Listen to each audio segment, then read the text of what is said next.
Right on time for Hope TV News Watch on this 27th day of September 2024.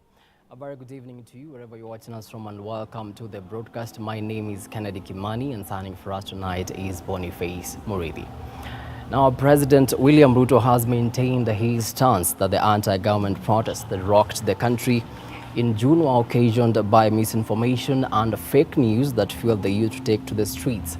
Speaking in an exclusive interview with CNN on Thursday evening, the head of state explained that the protest would have been avoided had the government censored the public on their policies and strategies to raise revenues. Dolly Murigi begins our bulletin with the following report.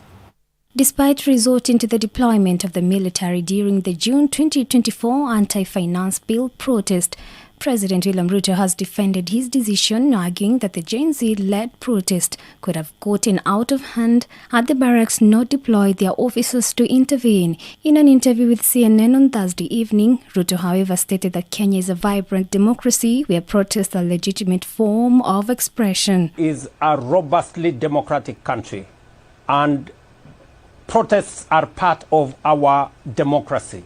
The freedom of people to associate and to choose what to do. And that is perfectly in order. And restoring law and order is also the responsibility of law enforcement agencies. While defending the security forces amid accusation of high-handedness during the peaceful protest, President Ruto explained that the police had to intervene to restore law and order after criminal element infiltrated the protest, leading to violence, deaths, looting and destruction of property in several parts of the country. What was in Nairobi, apart from the protests, were criminal gangs that burned down parliament, burned down the Chief Justice office, burned down people's property. Those, like happens everywhere in the world, had to be managed by our security agencies. And any excesses that may have occurred, there is an independent policing authority that investigates and takes those who may have overstepped their mandate. On Kenya's growing debts and the country's economic stability, the president told the international media that his administration is working with international partners to secure sustainable funding and address the debt crisis. Perfectly in order. We are trying to manage a situation. As you have said yourself, we have serious debt issues. We have a world that has serious climate conditions. We swung from a flood into a drought, and we have serious issues, and we are trying to manage and mobilize domestic resources, working with different actors. If it doesn't work, we tried a different way. Kenya is now stable. We are moving into the future in a predictable, orderly manner because we are a democracy. Human rights groups have notably condemned the police brutality witnessed during the protest, terming their actions as chaotic and uncoordinated. They placed the fatalities at 61, a figure that Interior Cabinet Secretary Kithure Kindiki has disputed, claiming that 42 people died as a result of the protest when he appeared before the National Assembly Committee on Administration and Internal Security on Thursday. Dolly Murigi for Hope TV.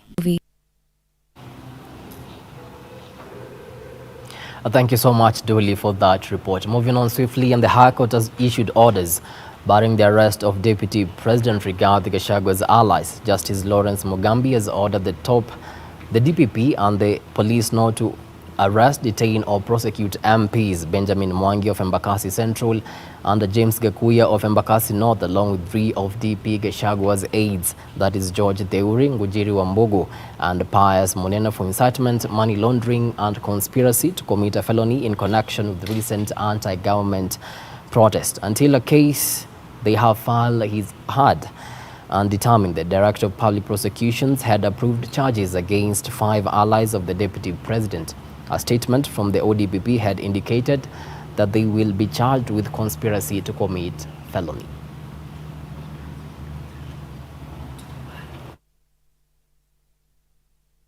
Of Kenya has filed a contempt of court application against the Inspector General of Police Douglas Kanja on account of deploying masked and hooded police on Tuesday when they presented a petition to the office of the President.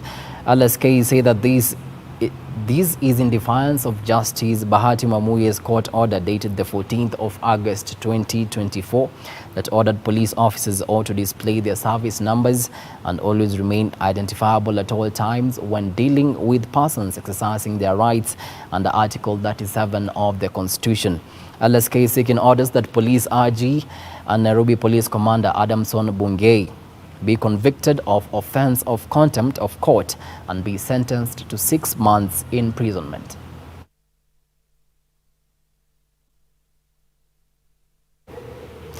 Makueni County Deputy Governor Lucy Mulili has hailed the significant economic milestones achieved within the county, highlighting their role in attracting investments. This comes even as the Superior Homes Kenya has officially opened the first roadside truck stopover complex along the northern corridor at Sultan Hamoud along the Nairobi-Mombasa Highway. Our very own Grace Ahati with more. In a bid to reduce traffic accidents involving heavy commercial vehicles and long-distance passenger buses, Superior Homes Kenya has launched the first roadside truck stopover at Sultan Hamoud along the Nairobi-Mombasa Highway. The state-of-the-art complex, valued at 350 million shillings, aims to promote road safety and provide a secure resting point for long-distance truck drivers and travelers. During the opening ceremony, Makueni County Deputy Governor Lucy Mulili commended the initiative, emphasizing that devolution has spurred growth across counties and attracted significant investment. The significance of Mombasa-Nairobi Highway, or commonly known, I think I've heard about Northern Corridor. I don't know whether the Northern is the one from Mombasa to Malaba. We call upon the truck drivers, the people in the business, and now that your representative is here, we wish to call upon them to take advantage of this space and come and stop in this area and rest before they continue with their journeys. The new facility is expected to address the rising number of traffic accidents which have been on the rise along the Nairobi-Mombasa Highway, mostly caused by heavy commercial vehicles and long-distance passenger buses plying the route. According to the Northern Corridor Transit and Transport Coordination Authority, human error is responsible for 92% of accidents on this route, often linked to long-distance driving and mechanical failures. And the vision for a truck stop was my sympathy with truck drivers and the logistics industry, and to try and address some of the challenges and difficulties that drivers and transporters face. Safety, of course, is paramount, and this location offers a great deal of safety. You can come off the road easily, you can go on the road easily, you're not going to get stuck in the mud and risk an accident like that. Security is another issue, so this place is very secure. Superior Homes Chief Executive Officer Shiv Arora has at the same time noted that Superstop represents a vital upgrade in Kenya's infrastructure and logistics sector, aiming to enhance the travel experience for all road users. As we move as a developer and look at various development sites, it's important to note that we have a role to play within the community and also to the environment. If you look at Superstop, everything is solar water heating. Everything is water is recycled. We are now putting in solar and battery backup within the development as well. And it's a true focus on sustainability within the entire development. Reporting for Hope TV Newswatch, I'm Grace Ahati. For that report. Now, lecturers from Moi University along with doctors have staged a protest today in Eldoret. The lecturers are complaining about delays in their payments. This comes despite the lecturers union signing a return to work agreement yesterday following a meeting with the Ministry of Labour, during which the lecturers union announced the suspension of the strike. Doctors under the KMPDU union have also protested the chief medical insurance plan. The doctors say that the plan will oppress citizens. They are now calling on the government to put in place adequate measures before implementing the insurance plan.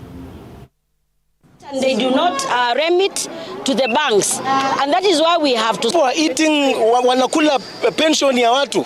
Wewe unakula pension ya mtu ambaye anafaa retire in 5 years time. Retiring citizens to abject poverty. So we need proper accountability in Moi University issues. They came when people were on demonstration. We demonstrated for him to come. And now we want to demonstrate for him to go. He must go. Because we know politicians walikuja Moi University wakasema no graduation, no Kosgei. Akina Mandago wako wapi saa hii wakati tuko na mashida kama hii? Angalia mambo ya SHIF. Tumeona kuna kasoro. Na tutaka kuambia mwananchi wa kawaida hivi kwamba tulikataa hii kitu from the beginning. Na leo pia tunaendelea kukataa. Kwa sababu gani? Tumeangalia zile benefit packages, zile tariffs. Ati uking'olewa meno, ukiwa na shida ya meno, ukiwa na infections za meno, hakuna cover kutoka kwa SHIF. Unabidi wewe mwenyewe uchukue your self insurance. Mambo ambayo ni ya chronic diseases kama diabetes. Unasema kuna chronic health fund, lakini sasa kama 4,000 per family per year. 4,000 hiyo inaweza kufanya test gani? Enda pale hospitali uniambie inaweza fanya test gani? Now, the Christian Religious Council, which is a union of several churches across the country, has launched training sessions aimed at educating preachers and church leaders on responsible ministry practices. The initiative seeks to equip leaders with the necessary skills and knowledge to avoid spreading misguided beliefs. According to CRC officials, these training events will not only promote sound teaching, but also foster unity and accountability among church leaders. The effort is seen as a collaborative response to the government's call for regulating places of worship in an effort to curb the spread of false belief by some religious leaders. Nimefanya kazi na jeshi ya Kenya kwa miaka 32. Na wakati niliretire nikarudi kwa community, there was a challenge in my life. Kufeed back to the community haikuwa rahisi. Lakini nikawa na mwito wa kutumikia Mungu. So masomo kama haya inanisaidia zaidi wakati na mix up with the community, imenisaidia re-entry. Nimekuwa nikifanya kazi kwa kanisa langu kama evangelist wa Quaker men, yani wa wazee, watu wa kiwango vya umri wa juu.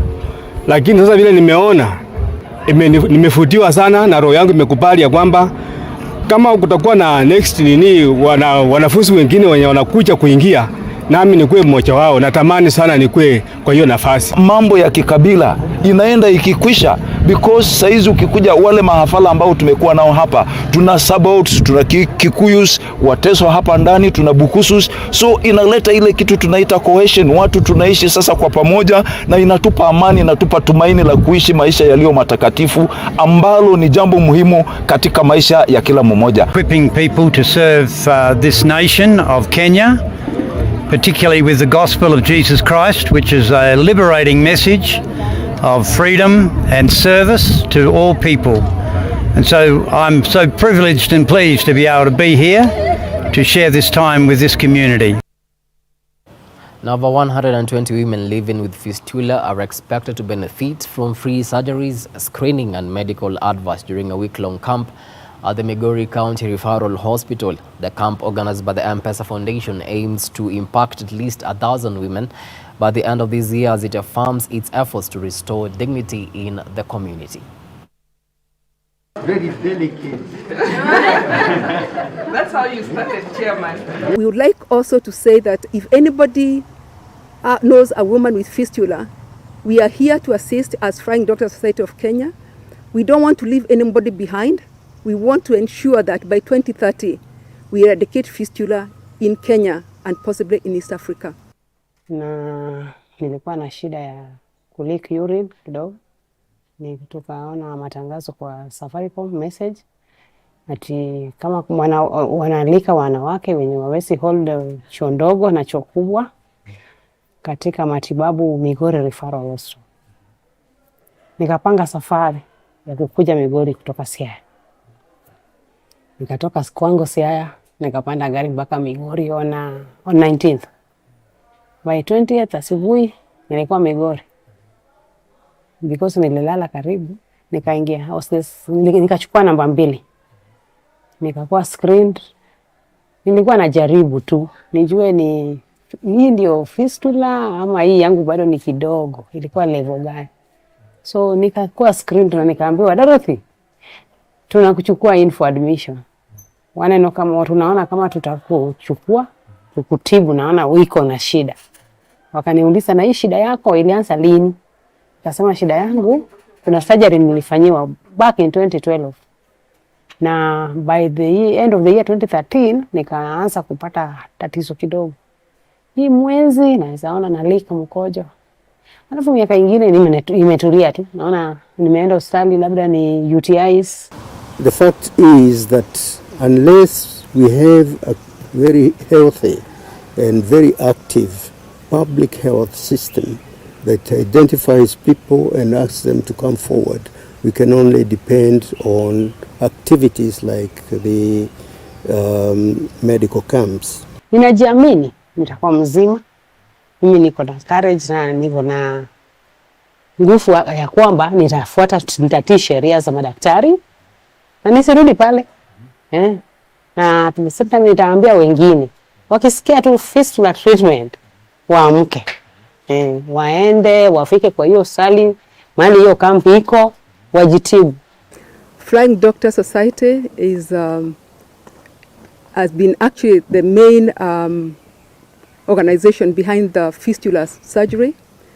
We started about 16 years ago, and we've been carrying these operations in most of the counties. This is our second operation in this county. We did one last year at the invitation of the First Lady, and this is the second one we are carrying on for 2 weeks. We appreciate the support that we have because we've worked with Safaricom Foundation and M-Pesa Foundation for the past 8 years, doing about 2,000 repairs on women with fistula. Apart from that, we'll be going also to Tharaka Nithi and Kakamega before the end of the year to do the fistula. Crossing borders now, and Israel has rejected global calls for a ceasefire, with the Hezbollah movement defining its biggest ally in US and pressing ahead with strikes that have killed hundreds in Lebanon and heightened fears of an all-out regional war. Despite Israel's stance, the US and France sought to keep prospects alive for an immediate 21-day truce they proposed on Wednesday and said negotiations continued, including on the sidelines of a United Nations meeting in New York. Now, the White House has, however, insisted that a US-led international call for a ceasefire in Lebanon had been coordinated with Israel, despite Israel later rejecting the truce and vowing to keep fighting Hezbollah.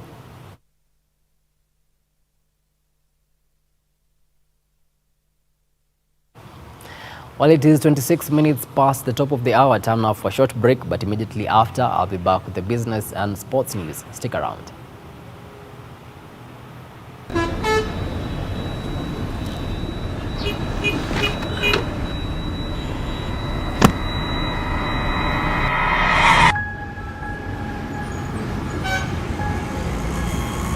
Rafiki soul is the promise of a hand that reaches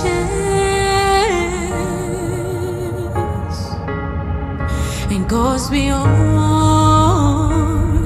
watangaza tumaini kote.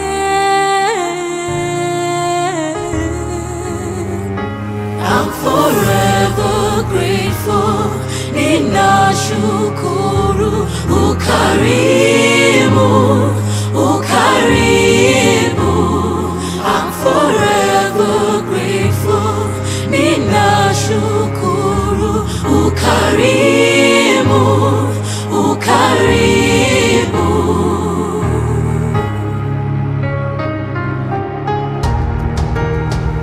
Rafiki soul is a promise of a hand that reaches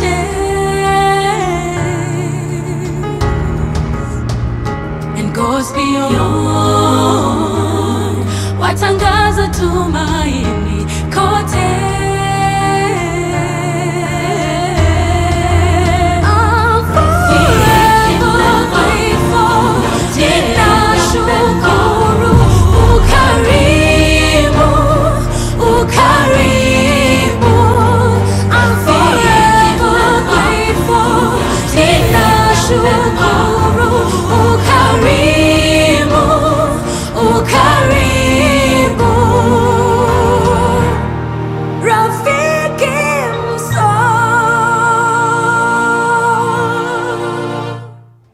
Friends of Hope, keeping hope alive.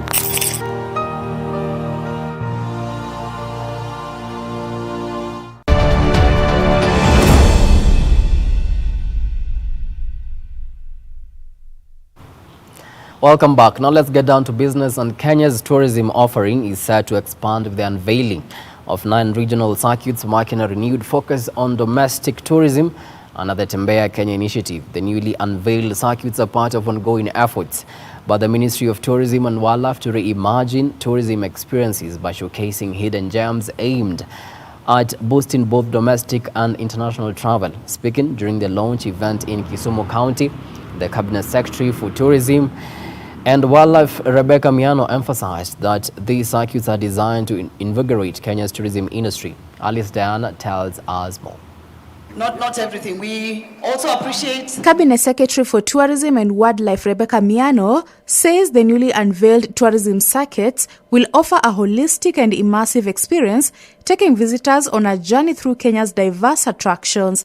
Speaking during the launch event in Kisumu County, CS Miano said they have incorporated emerging niches such as adventure, sports, culture, ecotourism, wellness tourism, and other segments. This gala event is, yes, a celebration of our collective achievements, though I propose that we make it our point of departure towards enabling the sector to unlock its unexplored potential. As we enjoy the vibrant displays of art, captivating performances, and as we applaud the award winners of tourism and conservation, let us always remember that we have a well-endowed country, that we owe a sustainable tourism sector. The CS further noted that the ministry will invest in targeted marketing campaigns to popularize the circuits as part of the broader Tembea Kenya agenda, which remains the flagship program for boosting domestic tourism. Far beyond being a crucial industry, tourism is at the heart of Kenya's economy.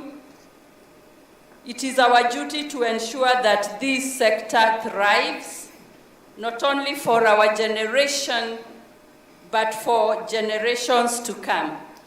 And so I ask all of you to join me in the commitment to transform Kenya into a destination that will be unparalleled in this. Narok County Governor Patrick Ole Ntutu, who is also the chair of the Council of Governors Tourism and Wildlife Committee, urged for increased government allocation to tourism, stating that if well harnessed, tourism could become the largest contributor to the country's GDP and a major source of employment for the youth, which is one of the government's key agendas. Let us prioritize the budget allocation towards tourism development.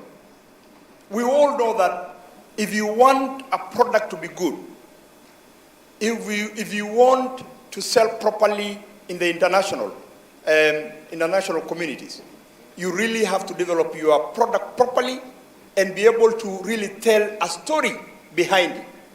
All our products, we are selling it very cheaply, and that is why the tourism industry is still down. It is time for us as Kenyans to start asking ourselves that question. What do we need to do to enhance the tourism industry? It used to be number 1 in terms of GDP. What happened? It went down to, I don't know, number 4 or 5. The 9 circuits span all 47 counties and include the Nairobi Circuit, Central Kenya Circuit, Coastal Circuit, Northern Circuit, Western Circuit, Southern Circuit, North Rift Circuit, South Rift Circuit, and Eastern Circuit. Each circuit highlights some of the most iconic attractions within its region, supporting the ministry's efforts to diversify and enhance the visitor experience. Kisumu County, which is part of the Western Tourism Circuit, has been hosting the Kenya Tourism Week celebrations, which culminated in World Tourism Day today. The week-long celebrations have been marked with events, activations, and showcases of Kisumu's unique tourist attractions, including visits to Ndere Island, tree planting at Kajuli Hills, and fashion shows. Programs championed by the youth included street art and a hackathon that showcased skills and innovation. The climax of the UN Tourism Week in Kenya will see all Kenyans visit any of the country's game reserves and parks for free on Saturday 28th of this month this year. Alice Diana, Hope TV Newswatch.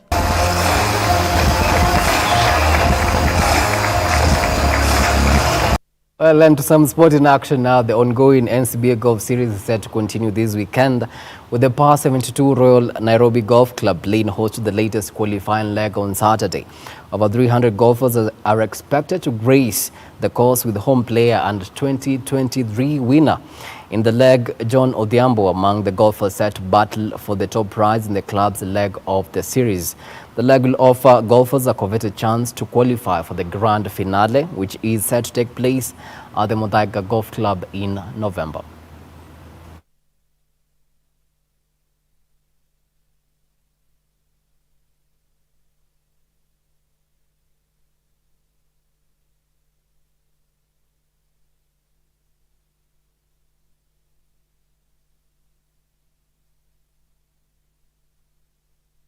Making time to watch Hope TV Newswatch. We really do appreciate the value of your time. On behalf of the amazing team that made this bulletin a success, have yourselves a blessed night. My name is Kennedy Kimani, and signing for us tonight has been Boniface Murithi. Mbona nichanganya?